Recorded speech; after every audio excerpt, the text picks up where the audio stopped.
Hey everyone, it's Gini Dietrich. Martin Waxman asked me to answer a few questions for you. He asked, what role does writing play in our visual world? While 64% of us of human beings are visual learners, there are those of us who still prefer to read, like me. And there are also those who are hearing impaired and who are colorblind, so reading the written word works better for them. And while movies continue to get better and better, they never actually replace the book, ever. The book is always better than the movie. Except for maybe Hunger Games, that movie was pretty close. But in general, the book is always better, so there is always a place for writing. There you go. What makes a headline stand out? That was the second question. The headline should always compel a person to click. In today's digital world, there are obviously tricks.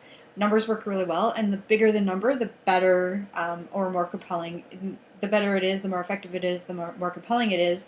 Such as the 100 ways you can write a good headline, or the 100 movies that are better than the book, which you would not be able to do, in my opinion.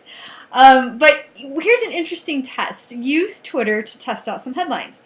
Schedule 4 to 6 tweets on one piece of content and change the headline every time. Use a link shortener like a bit.ly so that you can track the effectiveness, and then see how many people actually click on the different headlines. And the one that's most popular you can actually use as the headline for your blog post or your piece of content.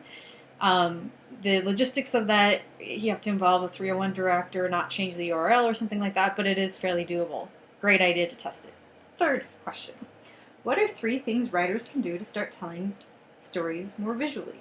I would say, other than the obvious using images, graphics, and videos, I would probably break up your writing with subheads, bullet points, numerals. I would even play with italicized and bolded words. I had a boss many, many, many years ago who passed away while I worked with her, which was awful and not any part of the story, but she was a great mentor and a great coach. And one of the things she always suggested is, even in client documents, to italicize or bold words, because people are scanners, and even when it's something that the client really needed or was compelled to read, they didn't always actually read it. So you want to make it really easy for people to scan your content from a written perspective, so that they can happily reward you with shares and with comments, because that's the whole point, is we're trying to get out there to as many new audiences as we can.